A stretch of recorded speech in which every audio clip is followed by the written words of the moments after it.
Get ready to experience the pulse of the outdoor community as we dive into the stories of people's journeys into the outdoor world.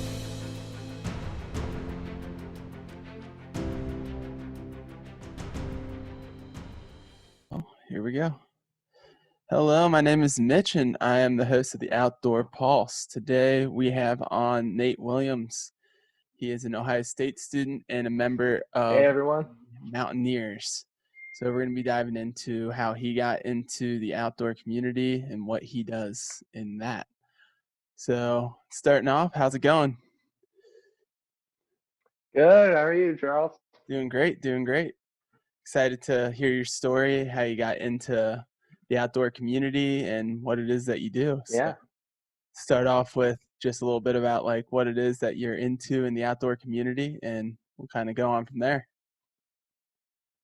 for sure. So a little bit about me. I'm an Ohio State student. Uh, Junior right now. I just started. I'm from Cincinnati, Ohio. Grew up there. Came to Ohio State. So growing up in Cincinnati, it was interesting. You're actually from Cincinnati too, right? Yes, Cincinnati born and raised, West Side, Delhi. So Nice. went to Elder. West Side, nice. So I'm Oh, Elder, nice. I went to McNick actually, so Nice. we're closer than I even knew. Um, anyway, so the vibe in Cincinnati, it's not very outdoorsy. Growing up, I didn't really go hiking a lot, or I did go skiing. We were doing a little bit up north, which was cool. So it was kind of interesting, and I never expected that I would be right now, kind of with mountain sports like climbing and mountaineering. And where I was first really introduced was my senior high school. We would climbing actually at Eden Park. If you're familiar with I've that, they have I've climbing wall actually there. I've set up some top ropes there a couple times. So yeah. Yeah. It's a fun time. So that was kind of my first experience. But even before that, before I got into any climbing, it's kind of funny how I was introduced to kind of like rope sports, I guess. So me buddies, we of like like Moab, they have those big like arches, like Arches National Park. Yeah. Are you familiar? Yeah. Yeah, with the Out, big out, out rock in structures. Moab. Have you Yeah. ever seen like the YouTube videos? Yeah, on Moab.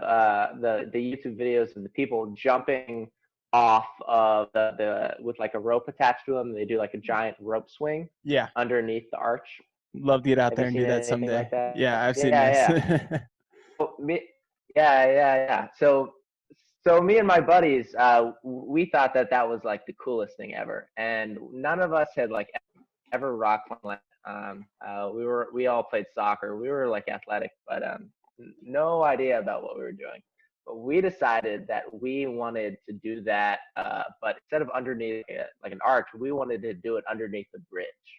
So I we kind of schemed and we did research and read all stuff about ropes, and I bought like a rock climbing rope and harness and all this stuff to do anchor building. And looking back on it, like, don't get me wrong, like it was a mistake like ever. Like it was very stupid. Like if someone's watching this and thinking don't do it. But we ended up building a rope swing on this bridge, actually in Eden Park. You know that bridge that's kind of in the woods that Yeah. you can get to? Yeah. Yeah, I know yeah. exactly the bridge. We Yeah. set up anchor an anchor on that bridge, and we would jump off the side of it and swing underneath it. So I had no rope experience. I'm like literally googling like how to tie a figure eight follow through, and we are doing this, and we did it safely. Like I'm still here. It was pretty dumb, but that was my introduction to rock climbing and ropes and all the stuff that I do now was me and my buddies, at 17, just being complete idiots. But it was a good time. So basically, from there, I was like, oh, I already have a rock climbing rope. I already have a harness and all this gear. Like, maybe I should actually learn how to rock climb. So I had all this gear, but I didn't have rock climbing shoes. So that was my first like rock climbing purchase, was a pair of rock climbing shoes. and then we would go and top rope at Eden Park, like you said. So some fun Cincinnati memories. I believe also at that park, they have like two little bolts there that someone just screwed into the wall. So that was my first lead. Um, so going there, I then came to OSU, and with the limited rock climbing experience I had, I thought it'd be cool to join the Mountaineers, and kind of evolved from there. You were in the OSU Mountaineers, right? Yeah, I was. And I don't know if the team is still there, but for a while there, we had a climbing team that actually hopped around to a few different colleges that had small comps here and there and just had a little bit of fun with it. I don't think it's there anymore. It kind of died after the leadership that was So with us. so it's actually still exists. It does. One of Awesome. my That's good to hear. good friends, yeah, one of my good friends, Isaiah Bloom. One of his friends, her name's Olivia. Shout out Olivia. She's awesome. She's really into gardening and farming, but she's actually I don't know if she's like the president or the coach or whatever, but she's really high up into it. And a couple of my buddies are in it, and it's pretty competitive. I've heard they're doing pretty well, so that's really cool, That's especially from awesome. like a Yeah. Midwest school to have a good climbing team is pretty cool. Well, Yeah. Ohio State kind of has the advantage of having Um. one of the best walls that I've seen around. I mean, it's big. They have like about 20 ropes, which is crazy for just a college wall. So we're lucky in the fact that we Yeah. had that. So most college walls are much smaller. So Totally agree. What we maybe lack in community, coming from the Midwest, we definitely made up with a little bit with money, at least, in my opinion. But it's funny because you were talking about how when you went to Ohio State, um, you never ropes were always open, and that's totally not my experience. I actually got a membership to an on-campus gym. Partly so I could do lead, but also just because it's just so busy over there now. oh yeah, Kind of after free solo came out, like a lot of people started climbing, it was and a kind lot of of them have before stuck that. with it, and probably climb harder than I do. But Yeah, no, it was during the transition period for sure when I was there because I could see the difference just week to like it felt like it happened overnight. One year it was just like, this laid back chill place, like you saw the same people. And then all of a sudden it was like everyone wanted to try it. Of course, all the same people that were there every day before were still kind of there. So you kind of had that core group that like never really stopped going, but it was all the new, like you'd see them like once a month type people where it's like they didn't do it often, but people started getting into it and it just started gaining momentum. So yeah, it was kind of a cool thing to yeah, kind of watch more and more people kind of dive into the sport because it was this sport that I found that I'm like, oh yeah, not many people do this. It's kind of cool. Kind of go out in the middle of nowhere down in the Red River Gorge and just go fall off rocks for fun. So, but it was definitely a cool experience to kind of see as it grew. And also, while I was there, I think it got announced that the climbing was going to be in the Olympics. I think it got announced. yeah, So between free solo and climbing being in the Olympics, and uh, I think it was the Don Wall with Jorkson and Caldwell that also was Don Wall, on like yeah. CNN, and like it got like a ton of news too. So all of a sudden, all this climbing news just hit, and it was like everyone wanted to try it. So now there's gyms popping up everywhere, new gyms popping up. So I definitely love seeing the sport grow. I think it's awesome. I think a lot of my friends have been climbing for a lot longer. There's like two groups. It's like some people kind of want to be more like it's stupid, but they kind of want to gape. And then the other people are definitely completely for it. And I'm definitely in that group. I think it's cool when I can talk to people about climbing a little bit now, and they like have a little bit of an idea of like what we do. That's nice. So yeah. Yeah, there's definitely the people that are like, oh, it's great. It's like a lot of the people that are getting into it though are I think we talked about this during our quick phone call, is the fact that a lot of people are just gym climbers. A lot of people don't have any desire to Mm, really ever get outside, which is a weird kind of thing in my mind. When I got into climbing, it was like I planned on yeah, going outside at some point. There was a end goal of getting outside. Inside was just like my learning, like training wheels. So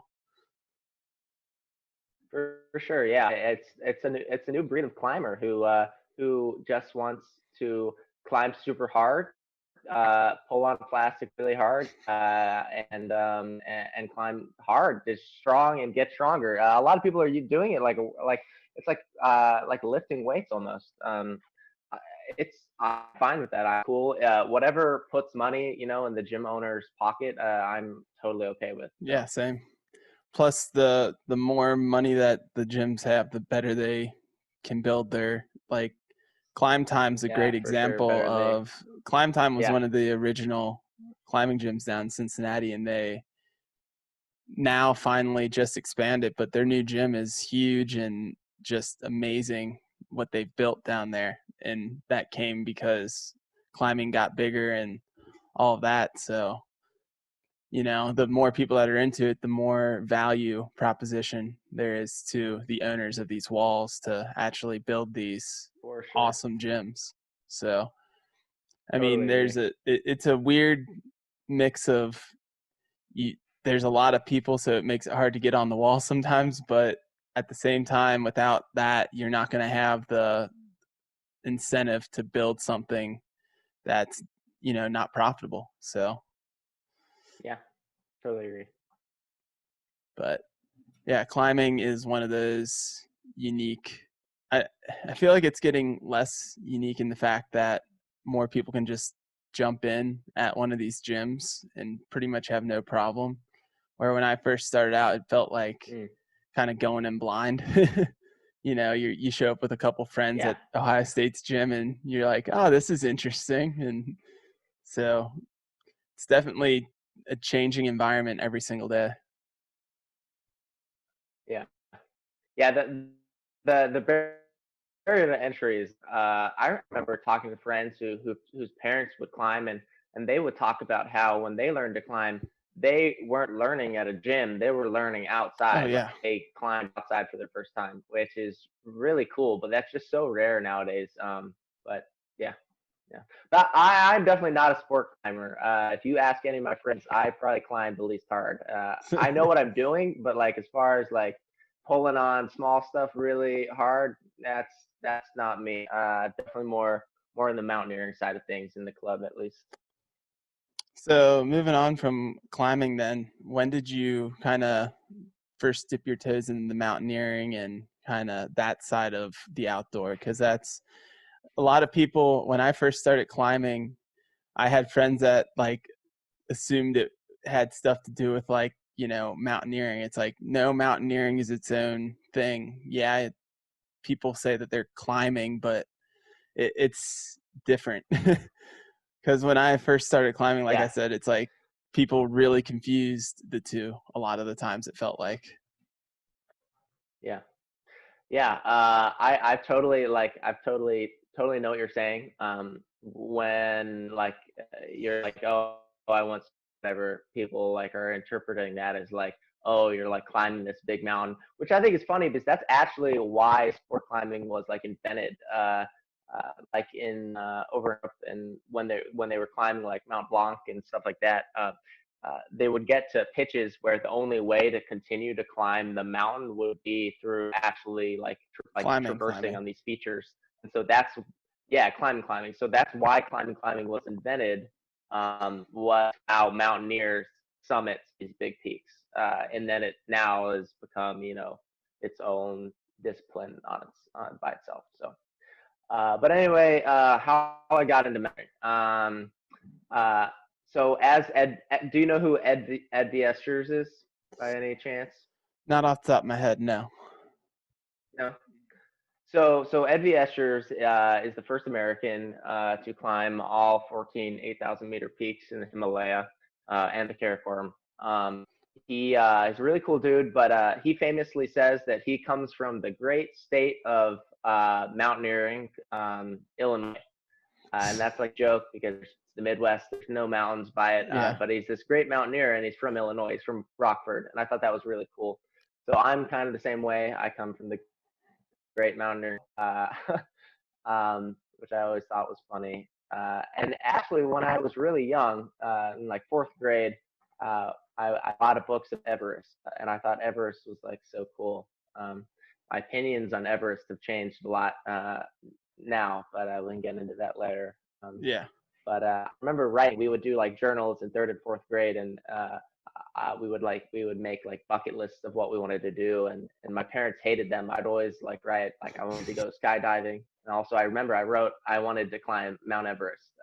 So it's kind of funny. I've kind of always had like this intimation that I've wanted to climb. It's hard to follow that.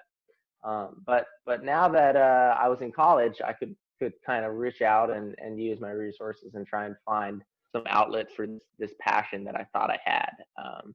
Uh, so I joined the Mountaineers, and I remember being their trip to Mount Washington. So Mount Washington, I'm sure you're probably familiar with it, but just Yeah. for anyone listening, this 6,000-meter peak in New Hampshire. It's located outside North Conway, and it is a badass mountain. Since then, I've climbed some bigger mountains, but the weather on Mount Washington is really comparable to a high peak in the Andes or in the Himalaya. For a long time, until a couple like a decade ago, the record for the highest wind speed recorded on land was on Mount Washington summit. Something It's like insane. 230 miles per hour. So during the winter, it is cold and it's windy, and it is a dangerous mountain.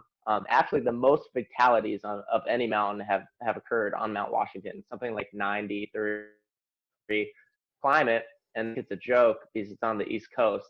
And then they realized that It's not a joke. it's real business. So yeah, so I signed up for that trip, and I went on it, and I just remember being amazed that like I could do these things. I could travel on these snowfields and just how raw the weather was, and it was an incredible experience. Uh,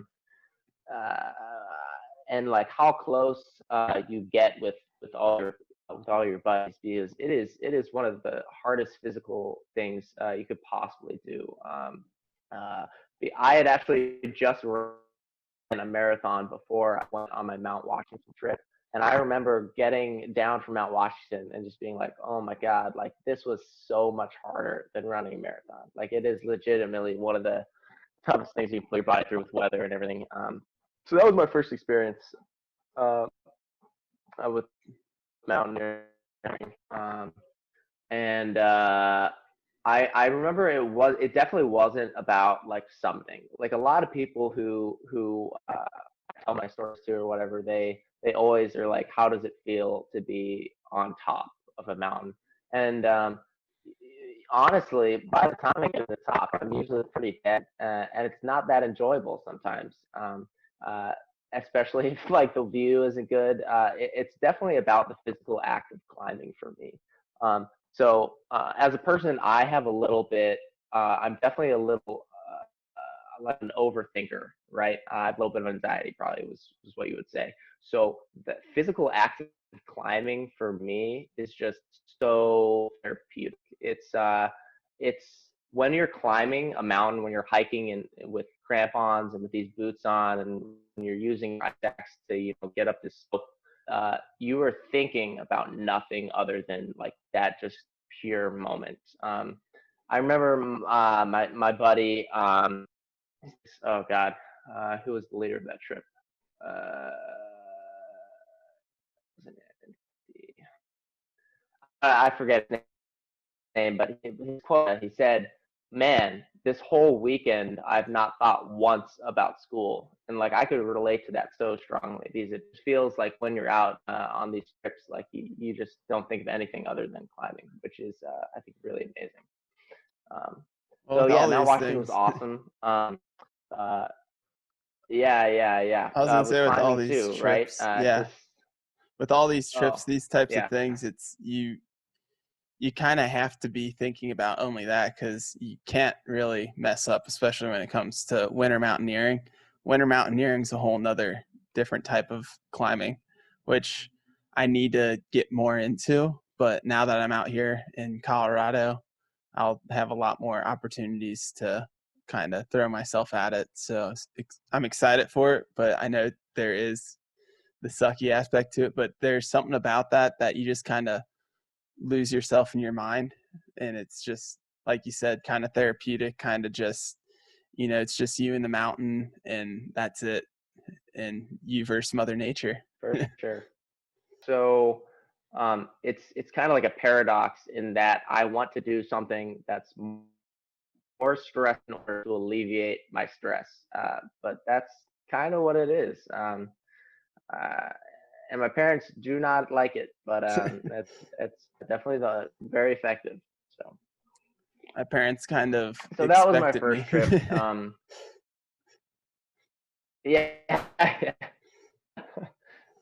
Yeah, it's mountaineering with parents is a whole thing though. Like Jimmy Chin, he's talked a lot about this. How he's made a promise to his mother that he would not die before her.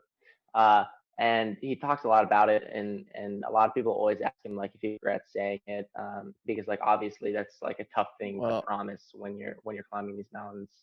Um, and he kind of has a love hate relationship with the fact that he made it, because on one hand, like it obviously helps alleviate some of his mom's pain and suffering and like thoughts about him, but on the other side, like is that something he can really keep, right? um, yeah, he talks about that and in I don't it know, I got and Meru talks about that, and I'm Meru. pretty sure, yeah, his Yeah. mom died, and that's when he said that he finally was like, well, I can take those risks now that I couldn't take before. So Mm, that's that's right. That's yeah, right. His mom did pass away. I forgot about that. yeah. And then he said Nice. like Yeah. he Well, it yeah, kind of yeah, opened yeah, up I a whole see. nother his next kind of phase of mountaineering, because now he's like, well, I can kind of push it a little bit further because I don't have that promise to keep Push it anymore. further. Yeah. Yeah. It's definitely, yeah, it's definitely because when you look outside, it seems like a selfish sport, right?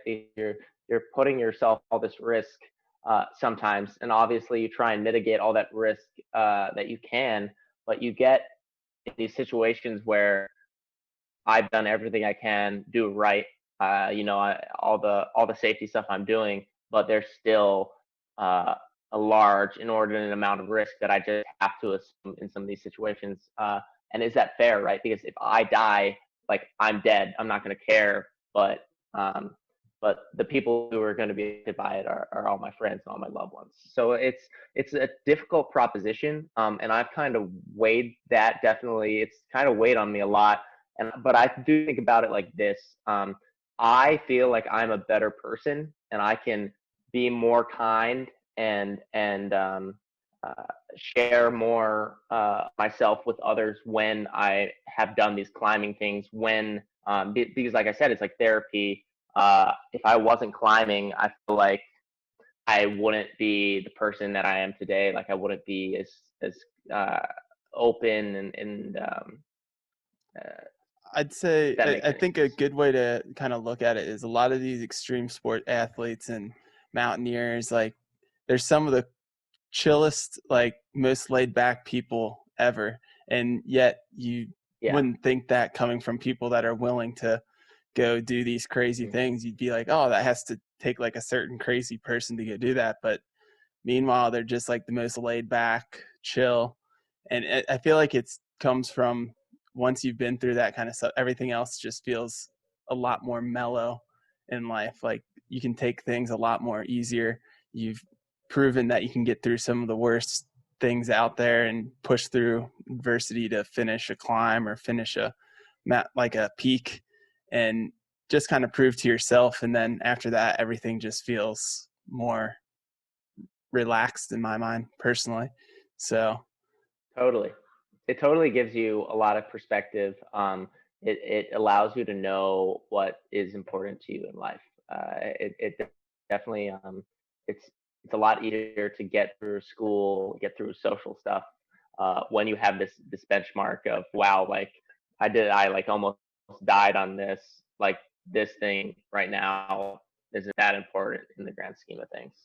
Um, so. Yeah, so from there, let's see. My second trip was also to Mount Washington. My friend Nathan Meyer, who's awesome dude. He led it. Basically, we did this alternate route in Washington. It was on the west side of the mountain. We ended up turning around because of pretty bad whiteout conditions. From there, after that, my most recent trip was actually in March, and it was also to Mount Washington, but it was a little different. Me and my friend Isaiah, we did a technical route in Huntington's Ravine. So Mount Washington has a ton of history actually attached to it. A lot of people don't know like how big of a deal Mount Washington was kind of in the history books of mountaineering. Like for example, there's this route in Huntington's Ravine called Odell's Gully. So I forget his first name, but his last name was Odell, and he made the first ascent of this route in Mount Washington, and he last person to see.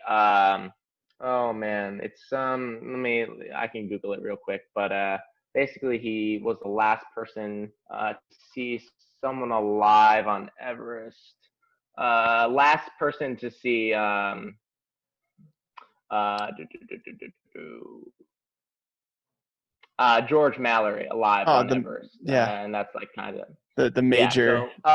So like a They watched him yeah, go over the the major ridge. accident on Yeah, Everest. Yeah. they watched him go over the Yep. ridge, Yep. the summit ridge, and then they never came back. So they don't know if they summited or didn't. It's Yep. still to this day is kind of like, did they make They it or did didn't. they not make Yeah. it? And so So it's really cool. Like there's like a lot of actual legit like hardcore mountaineers who've been in the history books for like all these Himalayan ascents have went and climbed on Mount Washington. So it's really cool to kind of follow some of those footsteps. So we were in Mount Washington. We did this route called Escape Hatch. It's this like steep snow gully, and it was my first time where like I had to climb with two technical tools instead of just like a PLA. Uh, and it was awesome. Like it was one of the coolest experiences of my life. You're on this 1,000-foot snow gully, and we were uh, just the exposure is unreal. Like if you take a fall, you're gonna fall like 1,000 feet. Like there's no way you'd be able to rest. And we were protecting the climb with like pickets. So basically, a picket is it's like a T angle. It's like a 36 to 40-inch piece of aluminum, which you hammer into the snow, and then you can clip into it. So basically, what you do is you attach a partner. You and your partner attached via a rope, and then you clip into these pickets that you hammer in the snow. And basically, like trad climbing, like you're climbing up, placing the protection, and then your partner cleans behind you. So that's how we protected that climb, and it was one of the most amazing experiences of my life. I remember getting to the top of this climb, and we were just absolutely dead, but it was so cool. Uh, and it was funny because we actually didn't pack enough really food for this climb. We were trying to go as light as possible, and so we had only packed probably like maybe 700 or 800 calories per person because we thought we would knock it out in like 6 hours. And it ended up taking us like 10 hours. And near the end, there were definitely on the descent, there were some sketchy situations where like lightheaded. We had some like vision stuff going on just because our blood yeah, sugar was too low. Um, so it's funny in mountaineering because preparation is just so critically important, and like small mistakes uh, that wouldn't matter at all in day to day life. Like if you forget to pack one thing, just totally just destroy your climb. And it was so like looking back on it, it was so stupid because we had like all our gear just perfectly meticulously packed, uh, like everything we needed to do this climb as far from like a technical standpoint, but we just didn't pack enough food. And so just it's tough. You just have to be on top of your shit all the time because any tiny mistake is really bad. So, uh, how's out west treating you? You're in Colorado right now, Yeah, right? Colorado. Colorado's. I've only been out here for about 4 months, Nice. so haven't. I've only done a few peaks here and there. Other than that, I definitely want to start hitting some more 14ers, but you know, kind Yeah, of nice. haven't been out here that long, and with the whole COVID situation, it's been a little difficult, Yeah, it's crazy. Yeah, networking and finding people who are into it, and everyone's yeah, it's just been a little rough finding more people to kind of get into it, but yeah, I'm not too worried about it. Also, I've for been sure. busy with starting this podcast, so been kind of throwing myself into that.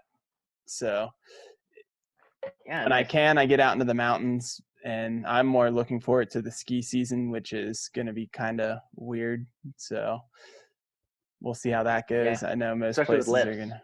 Oh yeah, Gonna it. Yeah, I you're think gonna what do a they're lot of saying. backcountry stuff, I guess.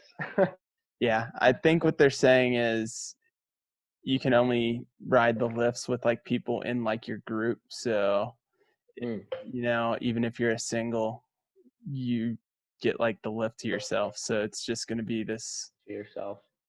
Yeah. So pretty much if you get into line, I mean, I guess I could see people kind of skirting the, don't ride with people that aren't in your group by, going up into line and being like, hey, you're my friend, right? But I don't know. It'll be interesting to see how it works. Right now, they're talking with people. I mean, I've seen stuff from Australia because Vail runs some resorts down there, and they said it's kind of been a little bit just crazy and messed up. So hopefully it clears up enough that they can actually take away some of these like precautions that they're putting in place right now. But we'll see. So I'm not too worried about it. I'll still be able to get out. I'll make it work. So, but first full ski Yeah, season out here, I'll enjoy it anyways. I know a lot of people, I can't ski like 100 times. It's like, I'll be happy to ski 20 times in the mountain in a year. That'll be like, yeah, yeah. I'll be stoked for that. So it's, I'm excited for either way. So I got A Basin and Loveland passes. So, but Nice. so we'll see how it goes. And then, Yeah, definitely coming from the East Coast, skiing out west is like it's just whatever you get to do. It's like a treat, oh you know. yeah. Yeah. So after that last climb, or what was that your last climb, the one up the west face, or Yeah. So we did the technical route. Yeah, and then so then the next show. So I can talk about Pico for a bit. So in the Mountaineering Club at OSU, history is kind of a big deal. Trying to keep like records of cool climbs past members have done. And so there's this famous group of climbers from the 70s that went to OSU. And they basically climbed Pico in Mexico, and I'll talk a little bit more about that. But they did that in preparation for climbing Denali, and they eventually went on and climbed Denali as OSU, that's which is awesome. awesome. And that's kind of what I want to do. Yeah, it's really cool. So Oh, our group's idea was kind of to follow in their footsteps and climb Pico first, kind of see what altitude's like, and then go on to climb Denali, which is my plan now.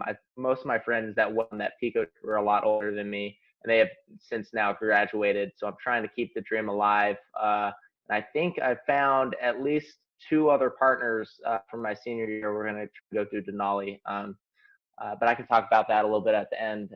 So anyway, yeah, Pico, the trip was organized by Andy Boyashev. I'm sorry, I'm Andy. I'm butchering your last name.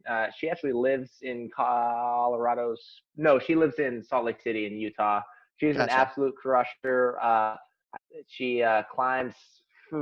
I think she broke into the 13s. She is dating this guy named Brennan. Oh, what's his last name?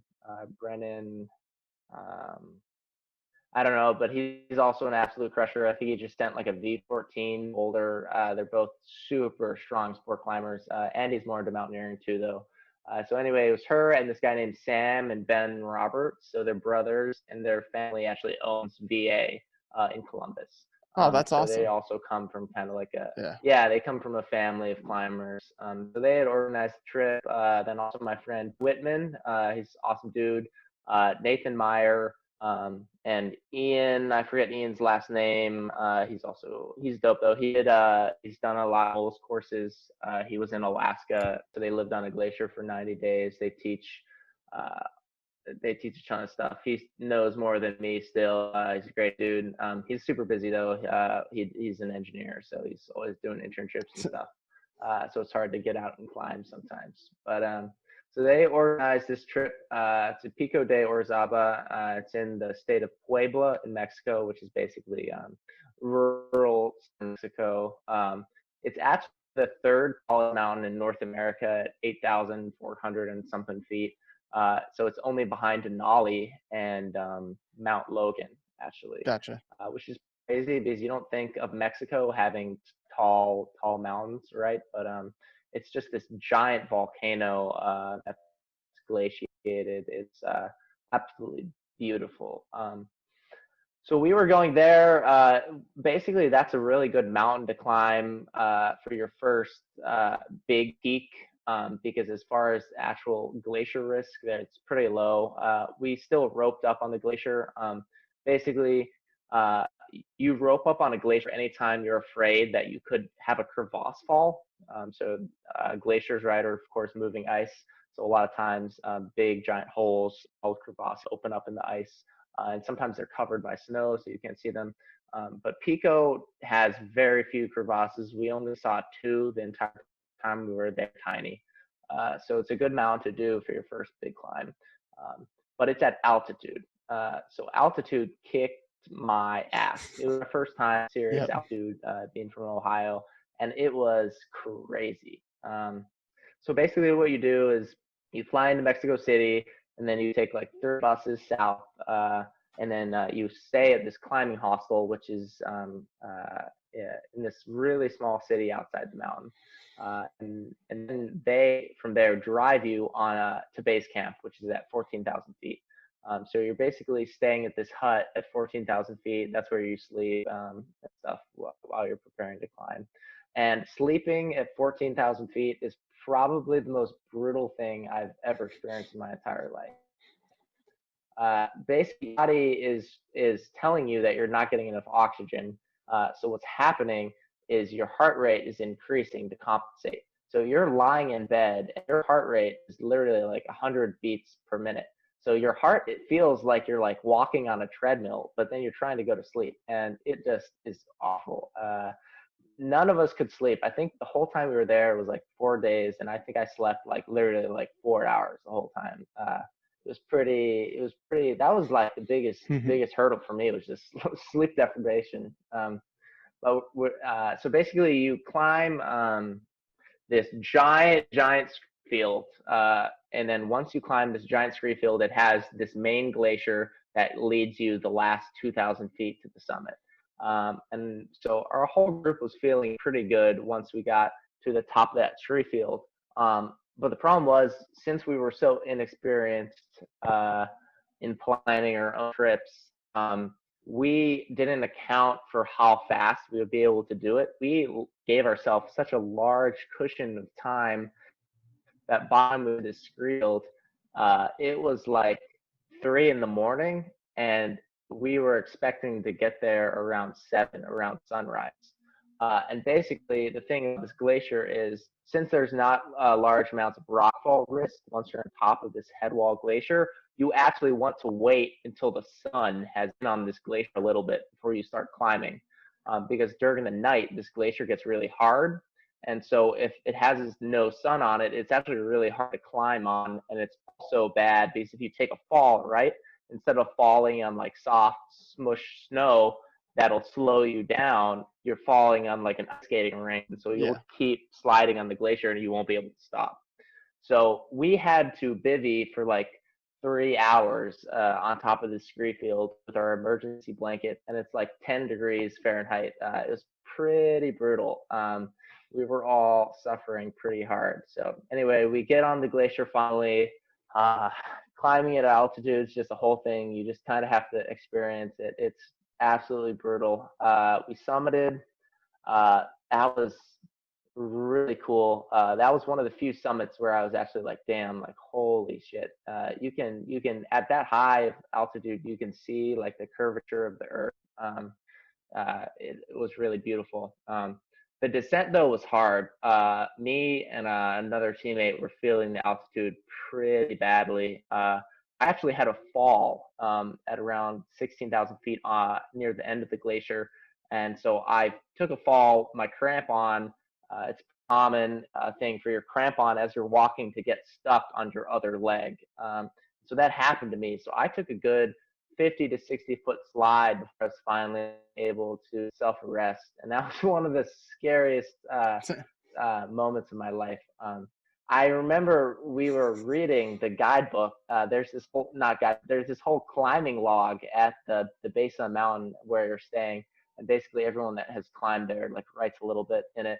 And there's all these stories of like climbing, falling on that glacier, and they'll slide like 1,000 feet and then like break both their legs and have to like be taken off the mountain. So the whole time during the slide, I was like, oh god, I break my legs or like get fucked up. So that was pretty scary. I got kind of lucky. Since we were getting beaten by altitude so much, it kind of took us a long time to get up and get down.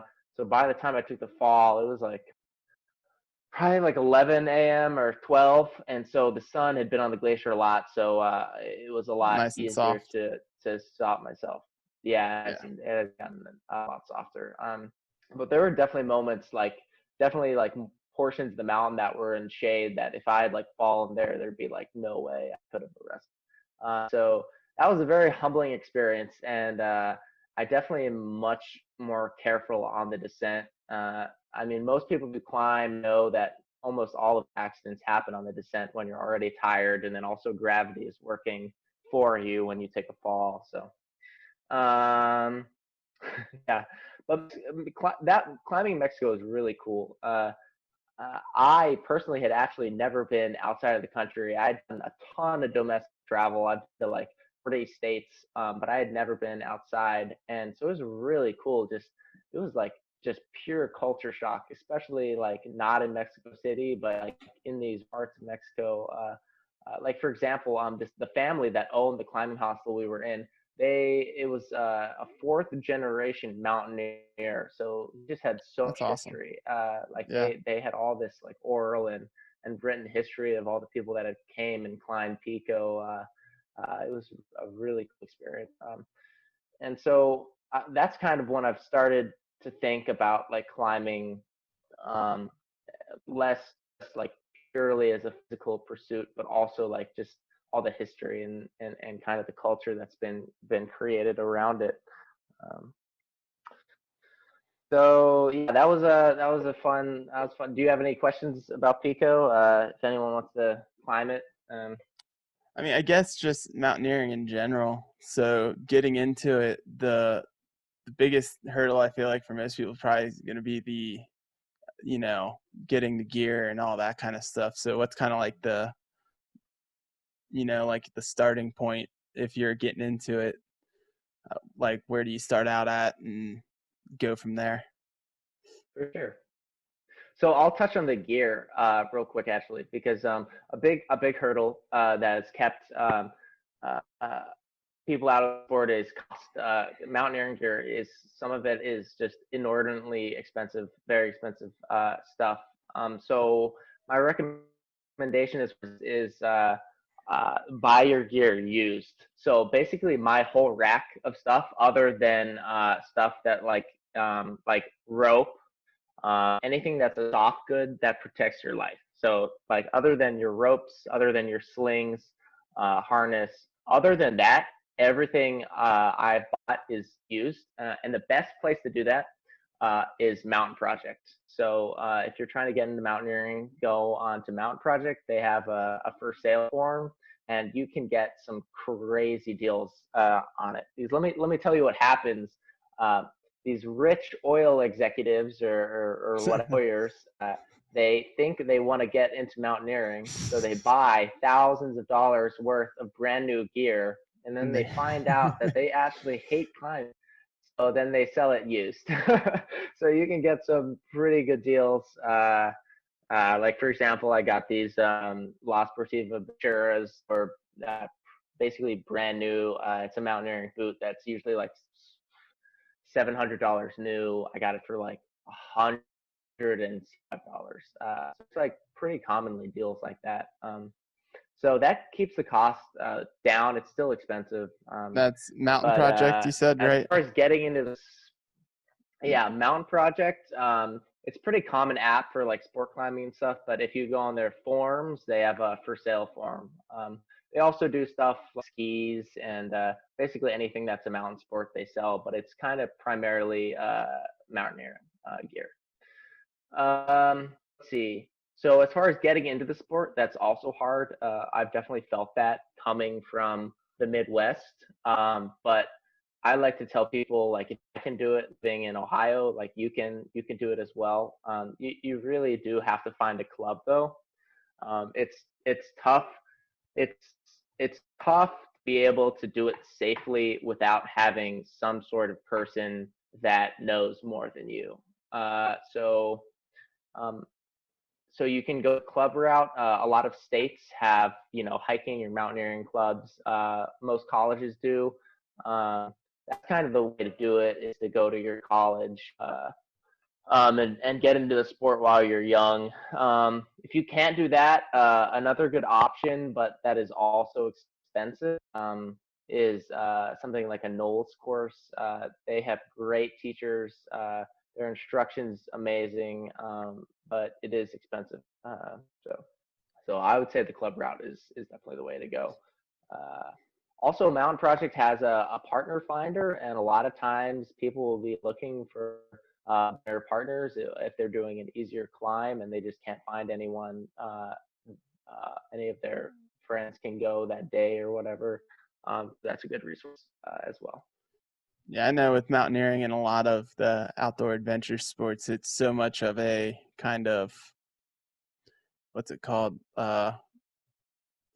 Mentorship. You mentor Hmm. mentee, so people find the person that knows more than them, and they climb with them and learn, and then once they're good enough, then they bring someone else on behind them that wants to learn. And I feel like that's a big thing in a lot of outdoor oriented sports and activities, just in general, because I know with climbing it's the For same sure, way. yeah.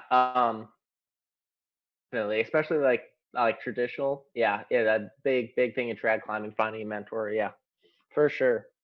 I've definitely starting to not mentor people, but in the club take people on trips. And honestly, I say this a lot, but I think for me, taking someone that has never been in this like environment in these situations is almost more enjoyable than the climb itself. Because I derive such joy from like seeing these people like be in these like really cool places and like doing it for the first time. I think that's like almost cooler than just climbing itself. So I can actually touch on that. I just took my friend. I went on a trip to Rainier with my friends Isaiah, Stephen, and Mitch. And Mitch and Stephen had never really been done like serious mountaineering. Me and Isaiah had we had a lot of experience. Isaiah's a close partner of mine. But seeing Mitch be on the glacier on Rainier was pretty awesome. He was having a great time, and I think for a lot of mountaineering, at least for me, I would rather have a partner that I trust as a friend, and then is also in incredible shape. Because as far as the rope stuff, you can kind of teach that relatively quickly. It's much more important that this person is in really, really good physical shape, because a lot of the risk that you're assuming, at least on the less technical mountains, is not from like taking a fall when you're roped. It's from stuff like rock fall and serac like having a surround view collapse, or avalanche risk. Uh, and so all those risks are basically the only way to avoid them is to get to the part of the route that has risk of rock fall or serac fall, and then moving through it quickly. And the only way to do that is your partner is in incredible shape. So I am much more worried about taking a partner that can't move fast than I am taking a partner that isn't as familiar with like the uber technical stuff of climbing. Makes sense. You can teach the technical stuff, Ah, and you can't teach the just pure endurance or whatever else you need to. Because exactly. I Yeah, mean, yeah, I've done a.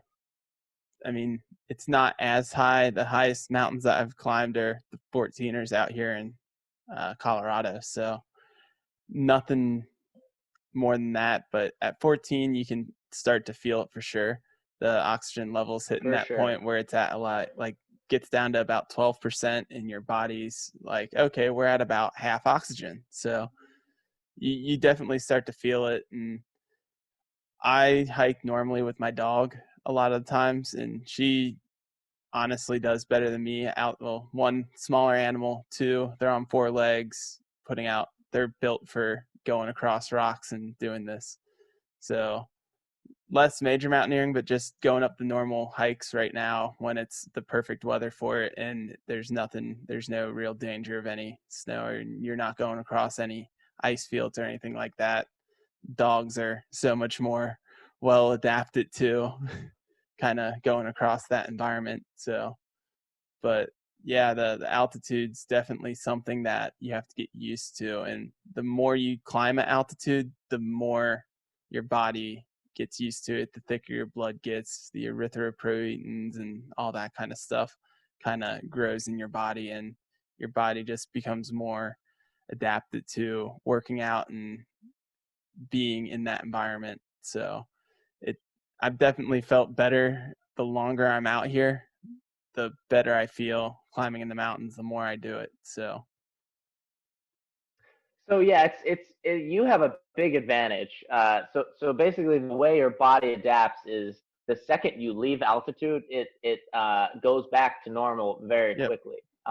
So someone like you who's living at elevation, large advantage over someone like me who doesn't.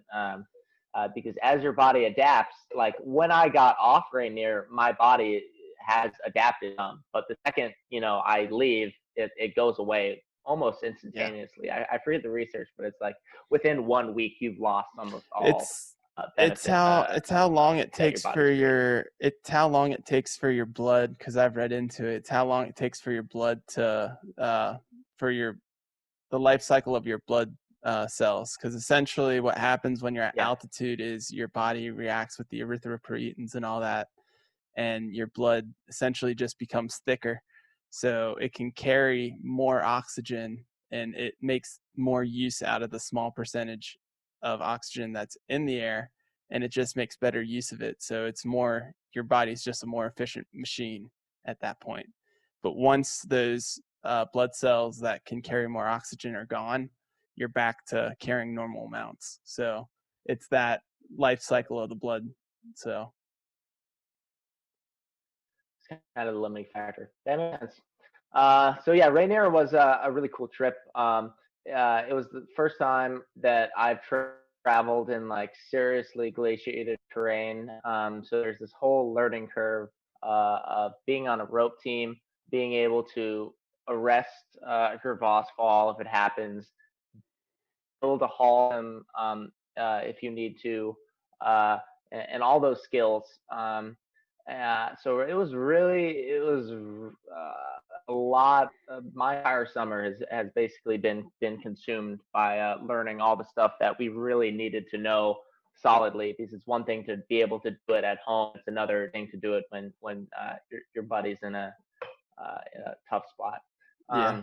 So we actually drove out to Washington last week. I still can't believe it was last week. So we drove all the way to Washington from Columbus. and we climbed to Camp Muir. We camped at Muir 2 nights. It was actually funny. We had the biggest Gumby moose ever at Camp Muir. We had got there and it was pretty late. We had started way later than we should have. Um, Mostly because one of my partners wasn't feeling so good, so we were hiking a little slow. Um, but also we just sort of should have started earlier. But we got to camp pretty late, around like 6, and so we were putting our tent up. And as we're putting the tent up, uh, the so we hammer in a picket to keep the tent down. But the winds were super strong, so it pulls the picket out and sends the tent that is partially constructed and the picket flying across the snowfield, and then it lands right next to the crevasse, and then within the next 2 minutes it blows into the crevasse and Oh. falls into the crevasse. So our tent was gone, and we were just like, oh my god, like what have we got ourselves into? We're like, for we look just so like just total Gumbies. Like all these climbing rangers are like just like laughing, and we're just like, oh my god, like I can't believe this just happened. Like I promise we like kind of know what we're doing, but like clearly not. And so we have another tent, and so what we ended up doing was it was a 2-person tent, but it had 2 vegetables. So basically, we're just like sleeping with 2 people in the tent compartment, and then 2 people, 1 person in each vestibule. So it was lucky that that tent had 2 vestibules. Vestibule is like it's like an extra outside portion of the tent that you could like cook in or do stuff like that. Uh, so we just had people sleeping in those, and it worked out okay. But definitely being able to adapt, and being able to suffer more if you need to, are important skills that we learned there. So we're at Camp Muir. We decided to push our summit day back because we got there so late. So we stay a full day at Camp Muir. Living on a glacier is just like, because that's what Camp Muir is. It's on a glacier. It's totally, you have to be able to be totally self-sufficient. So you have to be able to know how many calories you need to bring, because there's no food source. So you have to be able to know how much your body needs and be able to bring that amount of calories. And then you also have to be able to know how much water you're going to need. And then instead of packing in all the water, because you can be way too much, you have to be able to pack in enough gas for your stove to be able to melt enough water. So that's a whole, there's just so much planning to make sure stuff goes right. We barely brought enough. If we had to stay there one more night, we would have had to just have gone down, because we wouldn't have been able to melt enough snow. Um, and so I think a lot of expeditions, like for example to Denali, are thwarted not by like the difficulty of the climbing, but just the fact that you have to be so precise in your planning. You have to be able to know exactly how much gas you need, how much food, and forgetting something as small as sunblock can literally turn your whole trip around. So so definitely we kind of got our asses kicked in some of those aspects. Uh, but we turned out all right. So we started our climb around 3 a.m. The next night. Because basically most people started a little earlier than that, but there was really bad wind, like I was saying, that had blown our tent.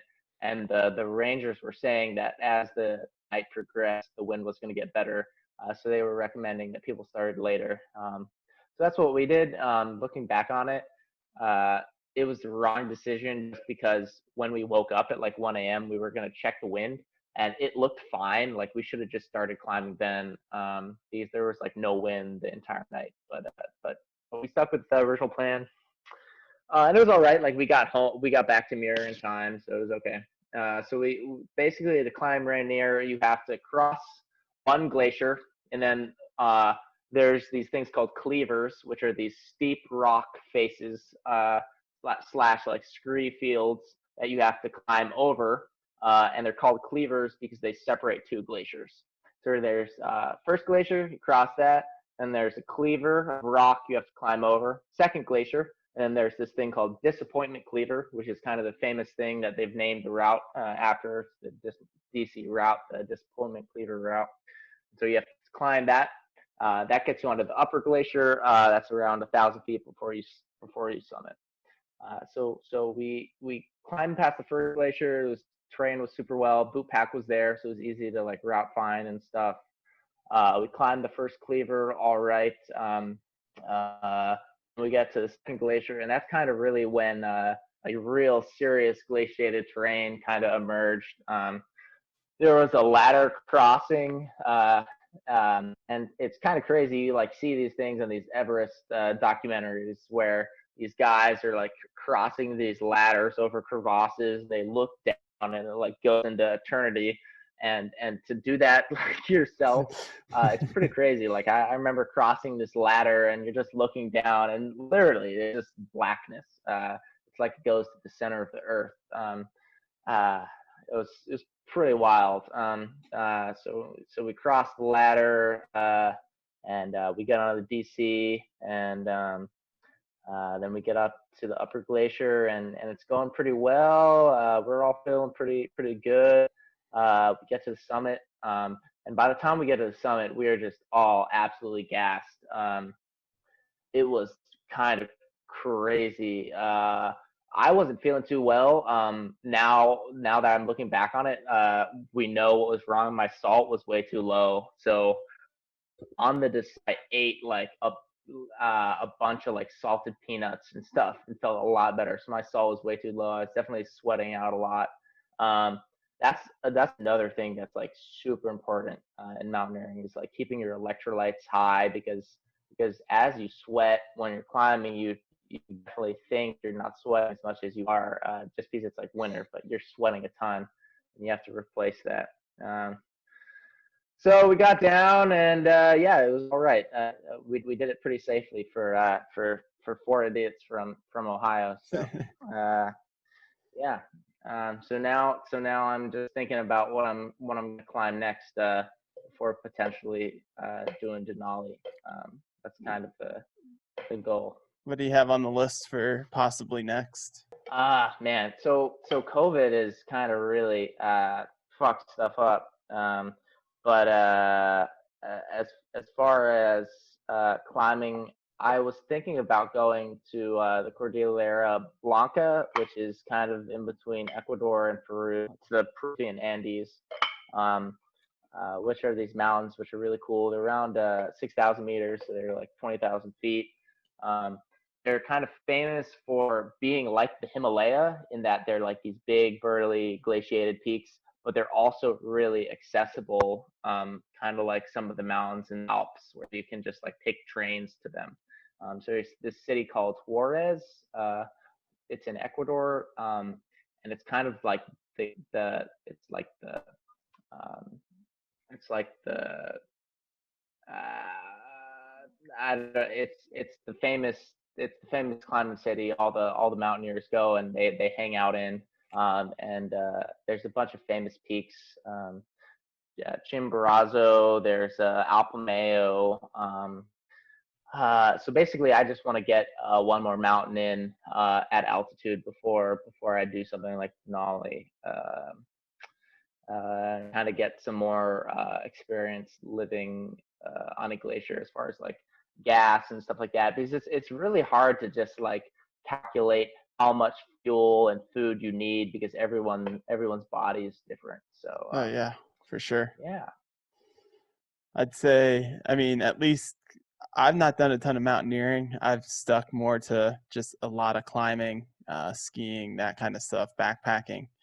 But I'd say one of the biggest, just the amount of preparation that went into, you brought up Jimmy Chin and the whole, but watching Meru, you just see how like intricate their planning is and how perfect they have to be. And just watching them like pack their packs is like so methodical. Yeah, it's packing for mountaineering is it's kind of this process that like takes over your entire living room or your entire basement. You just gear everywhere, um, uh, and it's crucial that you do it right. That's uh, that's kind of the one aspect of my climbing that I think needs the most work is like for example at Rainier, we forgot sunblock on summit day. So we had sunblock all the way up to Camp Muir, but then I left it in my bag. So we were on this upper glacier, and my face just got absolutely roasted. And like if I was on a peak like Denali without sunblock and we had left it at the camp below, like we would be fucked. Like you'd have to turn around. Like you'd get third-degree burns. You'd have to, yeah, it'd be awful. So it's definitely a sport that requires you to like absolutely focus, and you can't make mistakes like that So of all those without jeopardizing the yeah. climb. So of all those climbs that you've done so far, because even though you're still pretty like new to the mountaineering world relatively, Yeah, for sure. you've already No, it's got a pretty new. decent Yeah, amount, definitely. still got a decent amount of peaks under your belt at this point. Which one's been your favorite climb so far, and which one for someone kind of new to mountaineering, what would be a good starter mountain, I guess? Yeah, for sure. Um, they're all different. Look back on them. I would say, really just because of nostalgia, Mount Washington is really been my favorite. Just because it allows so many beginners to the sport to enter, and to see what it's like. Um, and I think that's the coolest thing about mountaineering, especially where I'm at, kind of in my journey, is that I just love bringing new people into the sport and being, not exactly a mentor, but just acting as kind of like this conduit for people to help people enter the sport. Um, so yeah, I think Mount Washington, if you're on the East Coast, is definitely the perfect place to try it out and see how you like it. And a lot of people that try it out don't like it. Like you definitely You definitely gotta have be the to type of person that embraces the suck. you In a gotta way. embrace the suck. Yeah. Be a good way It's to put it. it's funny though because yeah, definitely you can't always know who that is because like I've had these guys who are like hardcore sport climbers and they think they're gonna like be fine and love it and they end up like hating it. But then there's like I took a like this sorority girl like up there and she like absolutely loved it. So I don't know, it's really interesting. You It's just a kind of know who's gonna like it and there's such a mental aspect to climbing mountains because there's this difficulty to it that just weighs, like it just hits you. I mean, I've not done like winter climbing yet even, and you have to just be able to just, okay, this sucks, just keep putting one foot in front of the other, just keep going. And mm, I don't know, I like you said, it probably takes kind of the person that can get to kind of like the therapy, just kind of where you just kind of lose your mind a little bit and it's just you in the mountain. And yeah. if you're the type of person that experience that, like when things get sucky like that, you just kind of go into your own mind versus someone that just focuses way too much on, okay, this sucks, and that's all they can think about. It's that Yeah. they're not going to do so well. Like it doesn't matter how in shape you are, it's going to suck. And if you can't handle You have that, to be it's you have to be yeah, it's all over. You have to be mentally strong and you have to be the type of person that when you're in a situation that's dangerous or maybe just tough, you have to always be like super positive. You have to be the type of guy that like laughs, not the guy that gets angry or grumpy. The people that do the best, the only thing I've kind of found that kind of predicts it a little bit is like the people who are like the most like upbeat, cheerful, like kind of funny people usually do really well because like when it gets really bad, they'll just kind of like start laughing. You'll be like, why? Well, like what the fuck? Why are you laughing? And they'll be like, ah, this sucks. And I'm like, so that's kind of that's and that's what I look for in partners, like people that like when something goes wrong, like they get mad. That's a big turnoff for me. You have to be like super positive. These stuff will sometimes go wrong. So Like I was saying before, it feels like like a lot of the people that do like the harder parts of the outdoor community sports and do more of the extreme sports, a lot of them are laid back people that are like, you kind of have to be able to, it's in skiing, you got the people who ski like extreme stuff and you're like, oh yeah, and they just talk about it like it's like nothing, and they just like hurdle down like 5,000 vertical feet, and like they get to the bottom and they're just like super chill about it, even though they're like celebrating. It's like a chill celebration. It's not like, I don't know, yeah. there's something about outdoor, like people that actually do well in the outdoors and actually love it.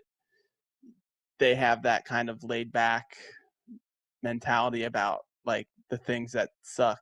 So Yeah, they're laid back and they have a bad memory, so that they can't remember how much it sucked. the bad best the memories. best mountaineers have the shortest memory. Yeah, I love that's that very quote. true. Yeah. Yeah. But and then what's been your hardest climb so far then, of all of them? Which one's probably been the It's tough. Yeah, for sure. So all of them are hard in different ways. Uh, as far as just like pure physical exhaustion, probably Pico, because climbing at altitude, it's just kind of unmatched by anything. But Rainier was tough. It's a burly mountain. I mean, there's a reason why it's kind of the crown jewel of mountaineering in the lower 48. It's a long slog. Uh, um, it was really tough. It was one of the toughest things I've ever done. Uh, People really underestimate it though. I think a lot of people like do hiking and stuff like that, and like my buddy, uh, not to call him out, but like my buddy Steve was talking about how he was doing like hiking and stuff, and he was like fucking destroyed, just absolutely annihilated. And he was talking. We also did some multi-pitch sport climbs while we were out there. And he was talking about how he felt totally ready for Rainier, but he was a little worried about the sport climbs, and that just totally reversed. That was like the hardest thing I've ever done in my entire life. So you definitely you get a lot of respect, like even for the people that do it like with guides, like it's still like an achievement to get up there. It's really tough. well, is there anything else in the outdoors besides climbing and mountaineering that you do that you're into, or there's like your two things? Those are my two main things. Going forward, as far as like on the more chill side, I kind of want to get more into ski mountaineering, not like ski mountaineering, like serious stuff, but like doing my own like kind of backcountry boot pack and stuff. It's just hard when you're in Ohio. Usually, when you want to do stuff like that, you have to plan these elaborate trips. So it's kind of Yeah. hard to get into it. But that's kind of my goal. When I graduate, definitely going to move out west, maybe Montana, something like that. Yeah. So Yeah, totally worth it moving out here. I kind of wish I would have done it right after I yeah, graduated, but I'm out here now, so can't complain. I'd say Montana was on my list, but when it comes to jobs, I mean, you can't really beat the industry in Denver and the opportunities yeah, outside for of sure. the mountains. So, but Yeah. I don't know. I'm So looking I'm an to, EMT. yeah, No, you're good. Sorry. yeah. I was done. You're good. Okay, yeah. I'm gonna try and take a gap year or two. I have my EMT license, so I was gonna work like EMS out there. Uh, Basically the Oh, schedule is that's really awesome. nice. You can like work you can work like two 24-hour shifts and then have the rest of the week off and climb. So I was gonna do that kind of as a gap year or two before some type of grad school. So yeah, that's kind of the plan moving forward. Not bad at all. So, anything else that you'd want to say about mountaineering, or finish up? Yeah. I really recommend everyone tries it out at least once, especially if you're into like climbing or hiking. It's a really cool sport. Awesome. I can send you over my Instagram, and anyone that wants to ask me anything about it, I'm more than happy to respond to messages. So Gotcha. Awesome. Well, thank you very much for coming on. I really appreciate all the insight and your own journey into the mountaineering world from the Midwest, which is not a the normal Midwest, which is not path. easy. So, but that's awesome. And very happy that you came on. So thank you very much. Yeah, thank you so much. Yeah, have a good one. You too.